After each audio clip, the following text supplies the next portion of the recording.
ዕለተ ሐሙስ። በዚህ ዕለት እስራኤል ከግብፅ የወጡበትን ቀን ለማሰብ በዓለ ፍስሐ ፋሲካ እያሉ በየዓመቱ እርሾ የሌለው ቂጣ ጋግረው በጉን አርደው በመብላት ያከብሩ ነበር። ጌታም በዚህ ዕለት ከደቀ መዛሙርቱ ጋር አክብሮታል። ፋሲካውን ትበላ ዘንድ ቤት ብናዘጋጅልህ ትወዳለህ አሉት። ከፊታችሁ ወዳለ ሀገር ሂዱ፣ የውሃ ማድጋ የተሸከመ ሰው ታገኛላችሁ። በአንተ ቤት ከደቀ መዛሙርቴ ጋር ፋሲካን አደርግ ዘንድ እፈልጋለሁና ወዴት ነው ይልሃል ጌታችን በሉት ይነግራችኋል ብሎ ቅዱስ ጴጥሮስን፣ ቅዱስ ዮሐንስንና ቅዱስ ያዕቆብን ላካቸው። ሲሄዱ አገኙት። ስምዖን ዘለምጽ ነበር። ጌታ ያለውን ሲነግሩት በጣም ደስ አለው። ለሚስቱም ነገራት። 9 ሰዓት ላይ ደቀ መዛሙርቱን አስከትሎ ሄደ።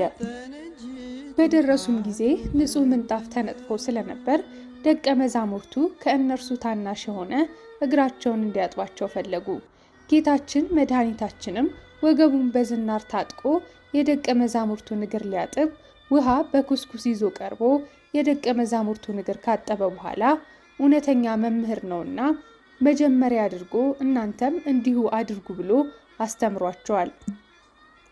የኦሪቱ መስዋዕት እንዳለፈ የሐዲስ መስዋዕትም እንደተተካ ሲያጠይቅ በቅድሚያ የኦሪቱን ፋሲካ ከበሉ በኋላ የሐዲሱን መስዋዕት የሆነውን ቅዱስ ሥጋውንና ክቡር ደሙን አቀበላቸው። ካህናት ቅዱስ ቁርባንን ለምዕመናን ሲያቀብሉ መጀመሪያ ከተቀበሉ በኋላ እንዲያቀብሉ ሥርዓት ሲሰራ ቅድሚያ ራሱ ተቀብሎ ለደቀ መዛሙርቱ አቀበላቸው። በሰሞነ ሕማማት ውስጥ ያለው ይህ ሐሙስ በተለያዩ ስያሜዎች ይጠራል። አንደኛ ጸሎተ ሐሙስ። ጌታችን ህብስቱን በባረከ ጊዜ ቅዳሴ እግዚእ ስለጸለየ፣ በተጨማሪም በዮሐንስ ወንጌል ላይ ያለውን ረጅም ጸሎት ስለጸለየና በጌቴ ሰማኒ በዚህ ዕለት ስለጸለየ ጸሎተ ሐሙስ ይባላል። ሁለተኛ የትእዛዝ ሐሙስ።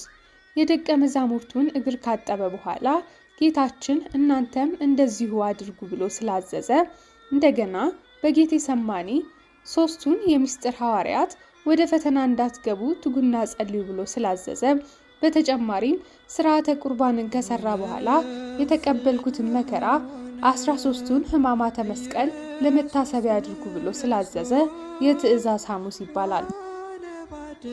ሶስተኛ የነጻነት ሐሙስ። ጌታችን ሐዋርያትን ከእንግዲህ ባሮች አይደላችሁም ወዳጆች ግን ብያችኋለሁ ብሎ የተናገረውን ለማስታወስ የነጻነት ሐሙስ ይባላል። አራተኛ ሕጽበተ ሐሙስ ይባላል። ጌታችን የደቀ መዛሙርቱን እግር ስላጠበ ነው። ይህንንም ለማስታወስ ዛሬም ካህናት በተለይም ሊቃነ ጳጳሳትና የደብር አስተዳዳሪዎች በመካከላችንም ተገኝተ የሕዝብን ኃጢአት እጠብ፣ እኛም የአንተን አርአያ እንዘነጋም፣ የሌላውን እግር እናጥባለን ሲሉ በቤተ ክርስቲያን የተገኙትን ምዕመናንን እግር በወይንና በወይራ ቅጠል ያጥባሉ። አምስተኛ የምስጢር ቀን ይባላል። ከ7ቱ ምስጢራት አንዱ በዚህ ዕለት ተመስርቷልና ይኸውም ይህ ስለ እናንተ በመስቀል ላይ የሚቆረሰው ሥጋዬ ነው፣ እንካችሁ ብሉ፣ ይህ ስለ እናንተ ነገ በመስቀል ላይ የሚፈስ ደሜ ነው፣ እንካችሁ ጠጡ በማለት እኛ ከእርሱ ጋር እርሱ ከኛ ጋር አንድ የምንሆንበትን ምስጢር ከጠላት ሰውሮ ለደቀ መዛሙርቱ የገለጠበት ቀን በመሆኑ የተሰጠ ስያሜ ነው። በዚህ ዕለት ክርስቲያን የሆነ ሁሉ በንስሐ ታጥቦ ቅዱስ ሥጋውንና ክቡር ደሙን ለመቀበል ይዘጋጃል። 6ኛ አረንጓዴ ሐሙስ ይባላል። ጌታችን በአትክልት ቦታ በጌቴ ሰማኒ ስለጸለየ። 7ኛ የሐዲስ ኪዳን ሐሙስ ይባላል። ጌታችን በዚህ ዕለት መስዋዕተ ብሉይን ሽሮ መስዋዕተ ሐዲስን ስለሰራ። ከጸሎተ ሐሙስ በቀር በሰሞነ ሕማማት የጌታን መከራ ሞት የሚያስታውሱ ምንባባት ይነበባሉ እንጂ ሥርዓተ ቅዳሴ አይፈጸምም።